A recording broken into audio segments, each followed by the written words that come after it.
दोस्तों, इंडिया गठबंधन की एकजुटता का जिम्मा क्या अब ममता संभालेंगी? बंगाल चुनाव नतीजों के बाद अब उन्होंने विपक्षी इंडिया गठबंधन की बैठक जल्द होने का बड़ा संकेत दिया है। तृणमूल कांग्रेस प्रमुख ममता बनर्जी ने रविवार को कहा कि इंडिया ब्लॉक की बैठक जून के पहले सप्ताह में होने की संभावना है। पश्चिम बंगाल के हालिया विधानसभा चुनावों में तृणमूल कांग्रेस को मिली करारी हार के बाद विपक्षी इंडिया गठबंधन में नई हलचल शुरू हो गई है।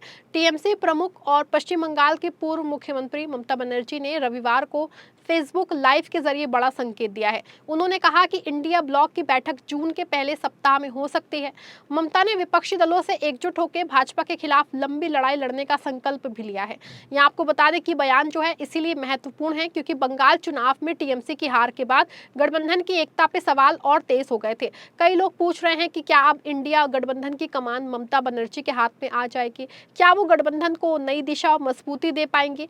रविवार को ममता बनर्जी ने फेसबुक लाइव में विपक्षी दलों को संबोधित किया। उन्होंने कहा कि हम लड़ने के लिए पूरी तरह तैयार हैं और अंत तक हार नहीं मानेंगे। ममता ने बताया कि इंडिया गठबंधन जल्द ही बैठक करके आगे की रणनीति तय करेगा। उन्होंने जोर देकर कहा कि लोग अभी भी उनके साथ हैं और टीएमसी वापसी करेगी।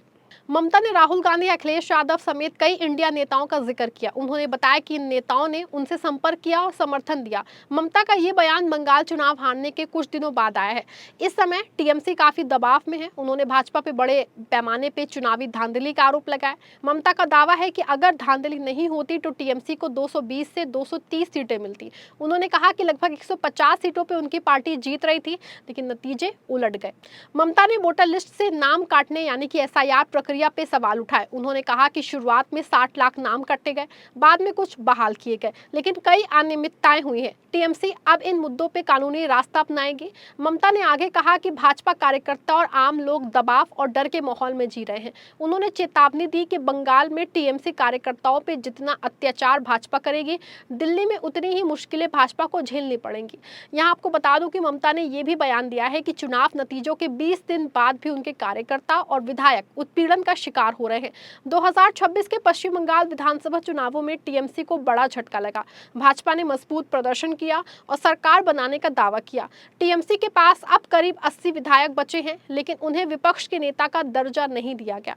ममता ने इस पे भी नाराजगी जताई। उन्होंने कहा कि उनके विधायकों को सदन की लॉबी में बैठने के लिए मजबूर किया जा रहा है।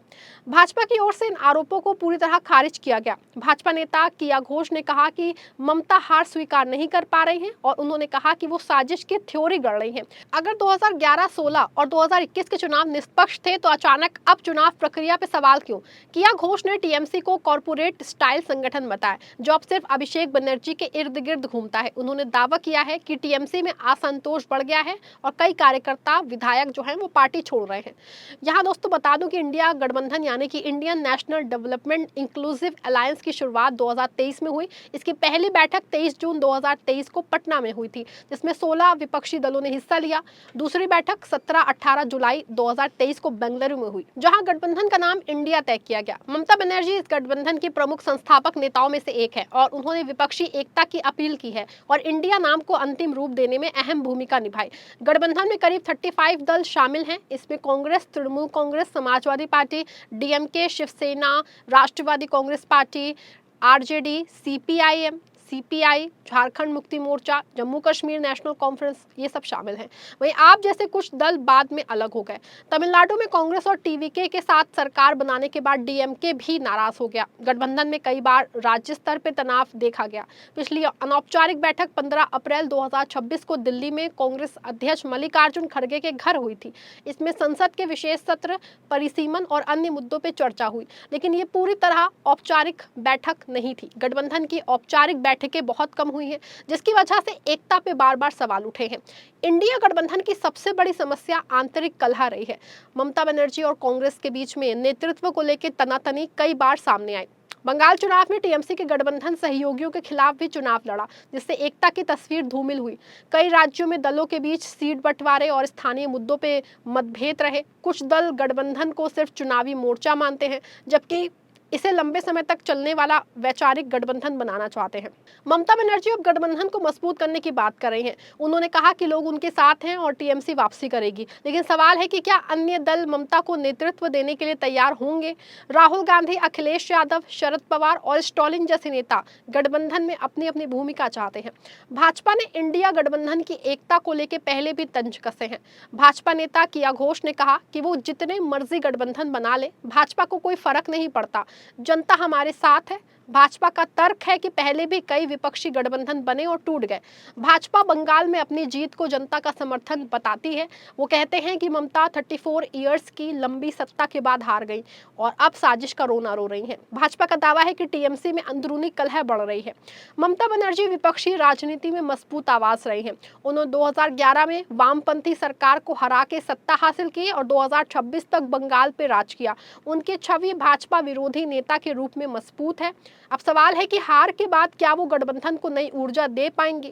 ममता का अनुभव, उनकी शक्ति और रणनीतिक समझ उनको इस भूमिका के लिए उपयुक्त बना सकती है, लेकिन चुनौतियां भी कम नहीं है। पहली चुनौती है कांग्रेस के साथ समन्वय, दूसरी चुनौती क्षेत्रीय दलों को एक साथ रखना, तीसरी चुनौती 2029 के लोकसभा चुनाव से पहले गठबंधन को मजबूत करना। ममता ने कहा कि वो लंबी लड़ाई के लिए तैयार है। अगर जून में बैठक होती है तो उसमें सीट बंटवारे, साझा मुद्दे, संगठनात्मक ढांचा और भविष्य की रणनीति पे चर्चा हो सकती है। विपक्षी दल भाजपा के खिलाफ 3 मुख्य मुद्दे उठा सकते हैं: महंगाई, बेरोजगारी और संघीय ढांचों पे हमला। ममता ने पहले भी केंद्र सरकार पे राज्यों के अधिकारों में दखल देने का आरोप लगाया है। गठबंधन को जातीय जनगणना, आरक्षण, किसान मुद्दे और बेरोजगारी जैसे मुद्दों पे एकजुट होकर काम करना होगा। साथ ही चुनाव सुधार, ईवीएम पे सवाल और संस्थाओं की स्वायत्तता जैसे मुद्दे भी उठाए जा सकते हैं, जिसको लेके कई राजनीतिक विश्लेषक मानते हैं कि इंडिया गठबंधन की एकता बिना मजबूत नेतृत्व के टिकना मुश्किल है। ममता बनर्जी अगर सक्रिय भूमिका निभाती हैं तो गठबंधन को फायदा हो सकता है, लेकिन अगर राज्य स्तर पर कलह जारी रही तो गठबंधन सिर्फ कागजी मोर्चा बन के रह जाएगा। कुछ विशेषक कहते हैं कि 2026 बंगाल हार के बाद ममता का राष्ट्रीय स्तर पर सक्रिय होना टीएमसी के लिए जरूरी है। इससे उनकी पार्टी का मनोबल बढ़ सकता है। जून के पहले सप्ताह में प्रस्तावित बैठक बहुत महत्वपूर्ण होगी। अगर बैठक सफल रही और साझा रणनीति बनी तो इंडिया गठबंधन फिर से चर्चा में आएगा, लेकिन अगर बैठक सिर्फ औपचारिक रही तो सवाल और बढ़ेंगे। ममता बनर्जी की इस कोशिश को विपक्षी राजनीति का नया अध्याय माना जा रहा है। वो बंगाल में वापसी की तैयारी के साथ साथ राष्ट्रीय विपक्ष को भी जोड़ना चाहती है। भाजपा की ओर से पहले ही कह दिया गया है कि जनता उनके साथ है। वहीं अब देखना होगा कि 2029 के लोकसभा चुनाव तक इंडिया गठबंधन कितना मजबूत और एकजुट रह पाती है। ममता बनर्जी का बयान साफ संकेत देता है कि वो हार मानने के मूड में नहीं है। उन्होंने कहा कि हम अंत तक हार नहीं मानेंगे और अब पूरा विपक्ष इस बात पे नजर रखे है कि क्या ममता गठबंधन की कमान संभाल पाएंगी, भाजपा के खिलाफ मजबूत मोर्चा बना पाएंगे। इस खबर में दोस्तों आपकी क्या राय है, कमेंट में जरूर बताइएगा। इस वीडियो को लाइक और शेयर करिएगा।